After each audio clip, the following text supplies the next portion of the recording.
예, 정치권 소식 박찬종 변호사와 함께 알아보겠습니다. 대표님 어서 오십시오. 예, 자, 박 대통령이 미국 가서 펜타곤도 방문하고 탱크룸도 가고 이런다 그러는데, 자, 이번 방미 어떤 의미가 있다고 보십니까? 지난달 9월 3일 날 그 중국에서 있었던 항일 전성 70주년 기념일에 박 대통령 참석한 것을 두고 일부 미국 조야에서는 그것에 대해서 떨떠름하고 우려하는 의견이 아마 현존하고 있는 것으로 알고 있습니다.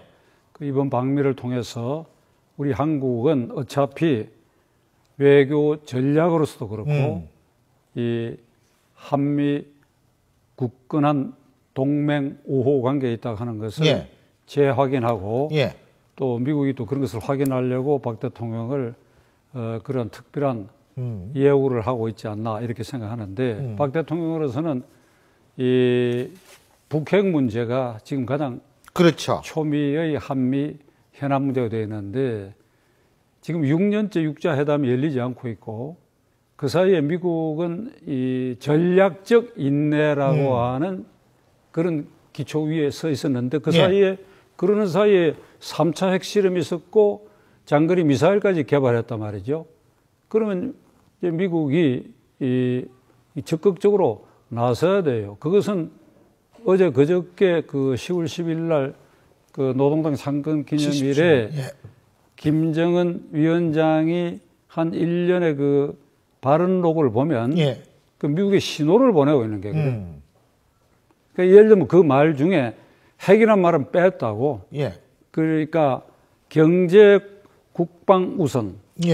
그 전에는 핵과 경제 병진이라고 했다가 핵 대신에 경제 국방 병진이라고 했으니까 그리고 물론 말미에 미제국주의가 원한다면 어떤 형태의 전쟁도 상대하겠다 이 말을 다 뒤집으면 이게 대화하자는 소리지. 우리 체제를 인정하고 대화하자는 것이니까.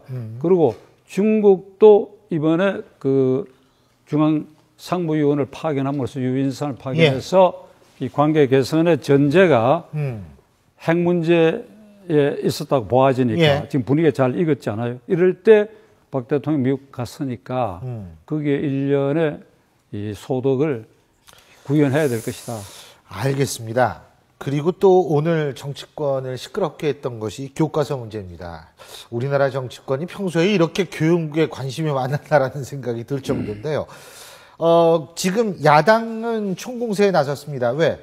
오늘 오후 2시였었죠. 교육부의 이 황우여 사회부총리가 직접 나서서 국정교과서 문제에 대해서 그 결정사항을 얘기했기 때문인데요. 자, 야당 어떤 반응을 보이고 있는지 직접 화면으로 만나보시죠. 전 세계의 상식이 반대하는 것을 정부 여당만 우기고 있으니 남북으로 꼭 한심한 일입니다. 전적으로 박근혜 대통령에 의해서 추진되고 방향과 내용의 틀이 정해지는 박정 교과서입니다. 4대강 사업의 박근혜판 사업이고 자원 외교 사업의 박근혜판 사업입니다. 이명박이 환경을 오염시켰다면 박근혜는 정신을 오염시키고 있습니다. 어떻게 보세요? 저 개인 생각은 이 국정으로 가는 이 교육부 고시를 만약 오래 했다 그러면 철회해야 되고. 왜요? 보류해야 됩니다. 첫째 이유는 이게 시간 관계상 간단히 말씀드리면 좌편향, 우편향과의 대결이 이념 대결로 지금 이렇게 진화하고 있고 거기에 여야 대결이 거기에 편성해가지고 그렇게 해서 이것이 지역주의까지 거기에 함몰시켜서 국민을 완전히 양분시킬 거예요. 여당 지지하는 국민, 야당 지지하는 국민이 좌편향, 우편향 편에 서서 서로 치고받고 하는 이런 국론 분열 상황이 이대로 가면 내년 국회의원 선거, 그 다음 대통령 선거까지 이어질 것이다 이거죠. 그리고 또 하나는 기가 찬 것이 여야 양쪽 정당 안에 공개적으로는 말이 안 나오지만 각각 그 주류 측에서 잘 됐다 이거 옳거니. 이것이 왜요? 왜 그런가 하면 내부의 갈등을 덮을 수 있는 내부적인 문제다? 모든 갈등을 예를 들면 새누리당의 경우는 공천 룰과 친박 비박 대결 이쪽은 뭐 이제 진노 비노 그 혁신위원회의 공천 안과 그렇지 않은 거 이 대결이 이것이 다 잡아먹어 버렸고 동시에 아하. 어차피 여론조사상으로 되게 팽팽하게 나와 있거든. 예. 그러면 어느 쪽이든지 간에 내부 분열을 덮으면서 전통적 자기 지지 기반의 표를 빼낸다. 고스란히 그대로 확보할 수 있다. 아하. 특히 그 점은 아마 야당으로서는 더 이익이라고 판단할 예. 수도 있죠. 그러면 이게 국태 민안이라는 게 뭡니까? 공자가 말한 정치라는 것은 국민지대기라는 게 나라가 태평하고 백성의 마음이 편해야 되는데 이 백성들이 이게 지역주의와 각 정당 지지 계층이 그게 구분되어 있으니까 예. 어차피 어느 한쪽 바구니에 담겨진단 말이죠. 예. 이러면 안 된다는 걸 알고서도 어차피 그렇게 된다. 그러면 이 나라를 어째 이 일로 이렇게 동강을 내고 공론 분열을 하고 여야 당리 당략에 도움이 되는 이런 길을 가게 하느냐 하는 것을 나는 박 대통령 묻고자 하는 것이에요. 그다음에 일본 관계입니다. 일본. 예. 우리가 일본의 과거사 문제를 바로 잡아라고 정부 이 얘기하잖아요. 예. 근데 일본이 이런 얘기를 했지. 우리는 국정이 아니고 거민정 자유가 있어서 정부가 관여할 정도가 그렇게 깊이 할 수 없다. 그런데 한국은 교과서를 국정으로 하면서 일본 보고 그걸 주장할 수 있는 도덕적 기반을 굉장히 훼손할 것이다. 그다음에 여의도 연구소가 말이죠. 예. 박 대통령과 정부 여당은 여의도 연구소가 박 대통령 취임한 이후에 2013년 11월 달에 국정으로 가면 안 된다 하는 건 명백한 이유를 설명한 보고서가 있어요. 그 여당 연구기관에서도 그렇게 얘기를 했다. 그 다음에 과거에 이 국정 교과서 등에 참여했던 원로 국사학자들 얘기에 의하면 이게 새로 쓰는 것이 말이죠. 시간이 지금 1년 반 만에 2011년 신학기부터 이 국정교과서를 쓴다 하는 게 로드맵 아닙니까? 근데 저게 1년 반이거든. 1년 반인데. 왜냐하면 근현대사 새로 써서 교정 보고 윤문하는데 2년 반 내지 3년이 걸린다. 근데 시간적으로도. 근현대사 부분만 바꾸겠다는 건데, 근데 이제 사실은 이런 경우도 있어요. 이건 너무 좀 실제적인 측면인데, 국사가 수능에서 필수로 선택이 되거든요, 이제 앞으로. 그러면은 학부형 입장에서 볼 때는 8종류의 교과서 가지고 이것도 보고 저것도 보고 국사 공부하는 건 아닌데, 한 권이면 편하다는 얘기를 하는 사람도 있긴 있더라고요. 예. 그러니까 이게 이렇게 이제 소용돌이 숭숭히 몰아낸단 말이죠.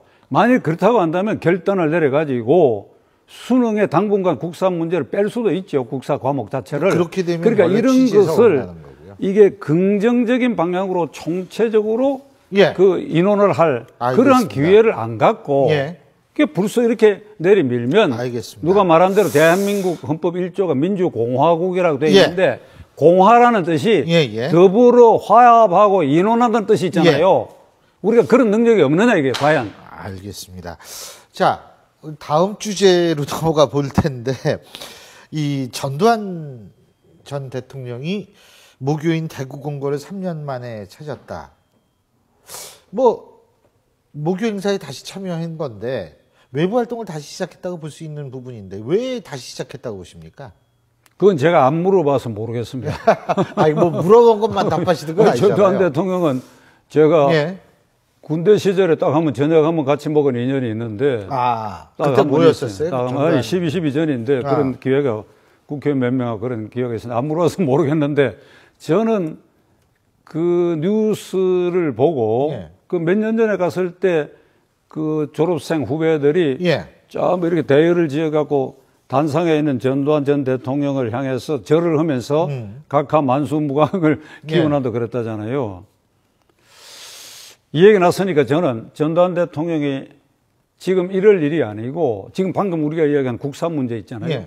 좌편향, 우편향. 그 다음에 고영주 이사장의 공산주의, 변형 공산주의 발언했잖아요. 예. 이 모든 근거가 박정희 대통령 유신 때도 싹 텄지만 결정적인 것은 전두환 대통령 50 시절에 강권 통치, 예. 학생들을 잡아다가 고문해서 박종철 군을 죽이는 이런 정권 아래서 오늘 그 당시 젊은이들이 반미 자주화, 반독재 민주화를 주장하면서 이게 그 당시 집권 세력이 이게 용공좌경이라고 두들겨 패고 탄압했거든요. 예. 그 뿌리가 남아가지고 지금 모든 것을 이 잣대로 반미, 친미, 예? 용공좌경 그 양산 생성의 결정적인 것은 전두환 군부 세력에 의해서 50 강권 통치 시절에 배양이 됐다고 한다면 전두환 전 대통령이야말로 지금 12.12 쿠데타는 자기가 목숨을 걸고 했을 것입니다. 그건 그 당시 자기와 하나회라고 하는 이익을 위한 것이라고 한다면 지금 정말 국가와 민족을 위해서 내 통치기간에 지금 박찬준 씨가 말하는 이러한 현상이 생겼는데 내가 정말 죄를 지었다. 물론 그 통치기간에 어떤 정권이든지 간에 잘한 것도 있죠. 예를 들면 물가를 잡았다든지 하는데 불구하고 결정적인 것은 오늘날의 이념적 소용돌이에 빠뜨리게 된 결정적인 것이 그의 통치기간에 있다고 한다면 한 번도 그에 대해서 얘기하지 않았단 말이죠. 거기 후배들이 단상에 있는 전두환 대통령 만수무강하면서 절을 하는 그 자리에 전두환 대통령이 국민을 향해서 절을 하면서 내 통치기간 이런 일이 있었으니까 이제는 화해와 단합을 해달라고 한다면 이 국산 문제도 쉽게 해결될 수 있는 길이 올 것이다 이거죠. 예, 잘 알겠습니다. 예, 오늘 말씀 여기까지 듣겠습니다. 고맙습니다.